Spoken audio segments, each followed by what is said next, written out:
करोडोंच्या संख्येने मराठा समाज मुंबईमध्ये धडकणार, जरांगे पाटलांचा इशारा। तर उद्यापासून जिल्ह्यात आणि तालुक्यात बैठका घ्या, जरांगे पाटलांचं मराठा समाजाला आवाहन। अंतरवाली सराटीचा प्रयोग करण्याचं स्वप्न बघू नका, सरकारला जरांगे पाटलांचा इशारा। तर सरकार मुंबईत येण्यापासून मराठ्यांना रोखणार नाही, जरांगे पाटलांचं वक्तव्य।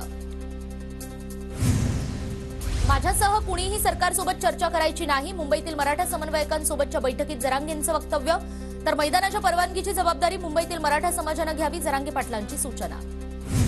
सरकारनं जरांगेंच्या दबावाखाली येत अध्यादेश काढला तर आम्ही सुद्धा न्यायालयात जाणार, सरकार जरांगेंसमोर झुकलं तर ओबीसी आंदोलन करणार, बबनराव तायवाडे यांचा सरकारला इशारा। 7 जानेवारीला नांदेडच्या नरसीमध्ये ओबीसी समाजाचा एल्गार मेळावा, हिंगोली जिल्ह्यातून 10,000 ओबीसी बांधव सभेसाठी जाणार, ओबीसी नेते अॅडव्होकेट रवी शिंदे यांची माहिती। अभिनेते सयाजी शिंदेंनी मनोज जरांगेंची भेट घेतली, मराठा आरक्षणासाठी जरांगेंना पाठिंबा, मराठा समाजाला आरक्षण मिळालं पाहिजे, सयाजी शिंदे यांची प्रतिक्रिया। साताऱ्याच्या नायगावमध्ये सावित्रीबाई फुलेंना भुजबळांनी केलं अभिवादन, भुजबळांनी अभिवादन केल्यानंतर सावित्रीबाईंच्या पुतळ्याला दुग्धाभिषेक करत शुद्धीकरण। साताऱ्याच्या नायगावमध्ये सावित्रीबाई फुले यांच्या 193व्या जयंतीचा सोहळा, मुख्यमंत्री एकनाथ शिंदेंकडून सावित्रीबाईंच्या पुतळ्याला पुष्पहार अर्पण करत अभिवादन। वर्धा जिल्ह्यात सावित्रीबाईंच्या मुखवटा घालून अंगणवाडी सेविकांचं आंदोलन, जिल्हा परिषदेसमोर जोरदार घोषणाबाजी। नागपुरातील संविधान चौकात अंगणवाडी सेविकांचं आंदोलन, पेन्शन, मानधनात वाढ, आरोग्यासंदर्भातल्या रजा या मागण्यांसाठी हे आंदोलन आणि जोपर्यंत मागण्या मान्य होत नाहीत तोपर्यंत काम बंद आंदोलन सुरूच ठेवणार, आंदोलकांचा पवित्रा। सोलापुरात अंगणवाडी सेविकांच्या उपस्थितीत सावित्रीबाई फुलेंचा जयंती उत्सव, काँग्रेस आमदार प्रणिती शिंदे ही कार्यक्रमाला उपस्थित, अंगणवाडी सेविका सावित्रीबाईंच्या चेहऱ्याचे मास्क घालून उपस्थित। तर वाशिममध्ये सुद्धा अंगणवाडी कर्मचाऱ्यांचं जेल भरो आंदोलन, जिल्हा परिषदेसमोर जोरदार घोषणाबाजी, मोठ्या संख्येने अंगणवाडी सेविका आंदोलनात सहभागी।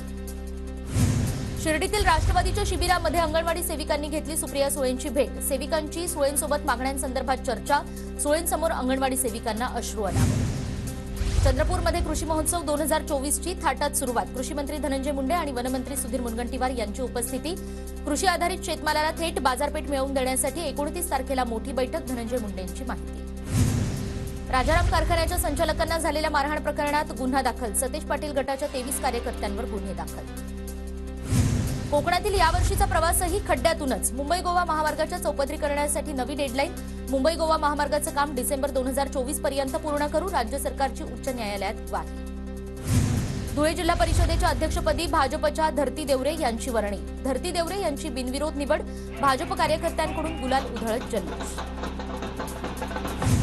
पालघरमध्ये रवींद्र चव्हाणांच्या उपस्थितीत सरपंच आणि उपसरपंचांसह शेकडो तरुणांचा भाजपमध्ये प्रवेश, गळ्यात भाजपचे मफलर घालत सर्वांचं स्वागत। बुलढाण्यातील काँग्रेस, राष्ट्रवादी आणि ठाकरे गटाच्या कार्यकर्त्यांचा शिवसेनेत प्रवेश, आमदार संजय गायकवाड यांच्या उपस्थितीमध्ये हा पक्षप्रवेश। रेशन धान्य दुकानदारांच्या बेमुदत संपाचा आजचा 3रा दिवस, संपामुळे कोल्हापुरातील रेशन वितरण व्यवस्था ठप्प, 900 टनाहून अधिकचा धान्यसाठा तसाच पडू। यानंतर बातमी अमरावतीमधून, अमरावती शहरातील 1914 स्वस्त धान्य दुकानांना टाळं, स्वस्त धान्य आणि केरोसिन वेलफेअर संघाच्या बेमुदत संपाचा सर्वसामान्यांना फटका। बुलढाण्यात स्वाभिमानी शेतकरी संघटनेच्या आत्मक्लेश परिवर्तन पायी यात्रेला सुरुवात, संत गजानन महाराजांचं दर्शन घेऊन यात्रा मार्गस्थ। लातूरच्या रेणापूरमध्ये सोयाबीन बाजारात आणताना शेतकऱ्याचा टेम्पो आरटीओनं पकडला, संतप्त शेतकऱ्यांना रस्त्यावर सोयाबीन उधळली, घोषणाबाजी करत आरटीओचा निषेध। अर्बन बँक बचाव समितीच्या वतीनं नगर पुणे महामार्गावर रास्ता रोको, अर्बन बँकेत अडकलेल्या ठेवी परत मिळण्याची मागणी, बँकेत अनेक फेऱ्या मारूनही ठेवी मिळत नसल्यानं ठेवीदार हवाल। अमरावतीमध्ये काही वाहन चालकांचा संप सुरूच, जिल्हाधिकारी कार्यालयावर वाहन चालकांचा मोर्चा, केंद्र सरकार विरोधात जोरदार घोषणाबाजी। लातूरच्या अहमदपूरमध्ये वाहन चालक रस्त्यावर रास्ता रोको आंदोलन करत नवीन कायद्याचा निषेध, लातूर नांदेड महामार्गावर काही काळ वाहतूक कोंडी। मुंबई नागपूर राष्ट्रीय महामार्गावर महाराष्ट्र शेतकरी संघटनेकडून रास्ता रोको, कापूस रस्त्यावर फेकत शेतकरी आक्रमक, नाफेडमार्फत खरेदी भाव न मिळाल्यास गावबंदीचा इशारा। धाराशिवमध्ये इंधनाचा सुरळीत पुरवठा न झाल्यानं पंपावर तुरळक गर्दी, ट्रक आणि टँकर चालकांचा संप मागे घेतल्यानंतरही शहरात अनेक ठिकाणी पेट्रोल पंपावर शुकशुकाट। जळगावात पेट्रोल डिझेलचा साठा नसल्यानं बंद असलेले 200 पेट्रोल पंप 3ऱ्या दिवशी सायंकाळी पूर्वपदावर, मनमाडमधून पेट्रोल डिझेलचे टँकर जिल्ह्यात दाखल, जिल्ह्यातील वाहनधारकांना मोठा दिलासा। धाराशिव जिल्ह्यात आढळल्या 1572 कुणबी नोंदी, तर 1733 प्रमाणपत्र वाटप. कुणबी मराठा प्रमाणपत्र देण्यासाठी प्रशासनाची 77 गावांमध्ये विशेष मोहीम. सांगलीमध्ये एकाच महाविद्यालयात 2 विद्यार्थ्यांच्या एकामागून एक आत्महत्या. कुपवाडच्या बामणोलीमध्ये महाविद्यालयाच्या 4थ्या मजल्यावरून 16 वर्षीय विद्यार्थिनीनं उडी घेऊन केली आत्महत्या, तर मिरजेमध्ये भाड्यानं राहत असलेल्या विद्यार्थ्यानंही घेतला गळफास. कोल्हापूरच्या परिते गावात 100हून अधिक ग्रामस्थांना प्रसादातून विषबाधा. बाधित ग्रामस्थांवर राशीवडे, ठिपकुर्ली आणि इस्पुर्ली मधल्या रुग्णालयांमध्ये उपचार सुरू. नाशिकच्या येवला तालुक्यात भीषण पाणी टंचाई. टँकरच्या सहाय्यानं विहिरीत पाणी टाकून कांदा पीक जगवण्याची वेळ. कांद्याच्या उत्पादन खर्चात वाढ होण्याची शक्यता. लातूर टेंभुर्णी रस्त्याच्या कामाला गती देण्यासाठी लोकप्रतिनिधी सरसावले. मंत्री संजय बनसोडे, आमदार अभिमन्यू पवार आणि विक्रम काळे यांनी घेतली अजित पवारांची भेट. तातडीनं रस्त्याचं काम पूर्ण करण्याची मागणी. लातूरच्या भातांगळीमध्ये अवैध दारू विक्री विरोधात महिलांचं आंदोलन. अवैध दारू विकणाऱ्याच्या घरासमोर महिलांचं आंदोलन. महिला आक्रमक झाल्यानंतर ग्रामपंचायतीनं दारूबंदीचा घेतला ठराव. नायलॉन मांजाबाबत नागपूरमध्ये पोलिसांकडून जनजागृती. मकर संक्रांतीच्या पार्श्वभूमीवर पोलिसांचा उपक्रम, तर मांजा विक्रेत्यांच्या दुकानामध्ये जाऊन डीबी पथकाकडूनही पाहणी. गोंदियात शासकीय रक्तपेढीत रक्ताचा तुटवडा. अनेक रुग्णांच्या नातेवाईकांना खासगी रक्तपेढीतून रक्त विकत घेण्याची वेळ. नागपूरच्या यशोधरा परिसरात 5 दरोडेखोरांना अटक. दरोडा टाकण्याच्या तयारीत असतानाच पोलिसांची धडक कारवाई. 2 लाखांहून अधिक मुद्देमाल जप्त. नांदेडच्या बोरीमधील महादेव मंदिराच्या पुनर्बांधणीचं काम सुरू. तीर्थक्षेत्र विकास निधीतून मंदिराच्या पुनर्बांधणीसाठी 3 कोटींचा निधी मंजूर.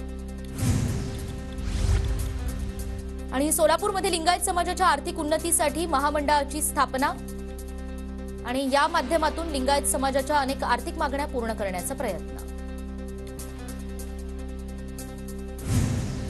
धाराशिव पंचायत समितीच्या गटविकास अधिकाऱ्याच्या गाडीची अज्ञाताकडून तोडफोड. गाडीच्या काचा आणि इतर वस्तूंची दगडानं तोडफोड, कारण अस्पष्ट. बीड जिल्हा पोलीस दलाकडून पोलीस वर्धापन सप्ताहाचं आयोजन. सप्ताहाच्या रॅलीमध्ये शाळकरी विद्यार्थ्यांचा मोठा सहभाग. सप्ताहात नागरिकांना विविध विषयांवर जनजागृती. वाशिममध्ये रायझिंग डे सप्ताहाच्या निमित्तानं शस्त्र प्रदर्शनाचं आयोजन. पोलीस अधीक्षक कार्यालयाच्या प्रांगणात विद्यार्थ्यांना शस्त्र आणि बॉम्बशोधक प्रणालीची माहिती. जळगावमध्ये मिरचीच्या पिकावर रोगांचा प्रादुर्भाव. हवामानात बदल झाल्यानं मिरचीवर परिणाम. उत्पादनात घट होण्याची शक्यता. वाशिममध्ये हरभऱ्याला बदलत्या वातावरणाचा फटका. हरभऱ्यावर मर रोगाचा प्रादुर्भाव. नुकसानीमुळे शेतकरी चिंतेत.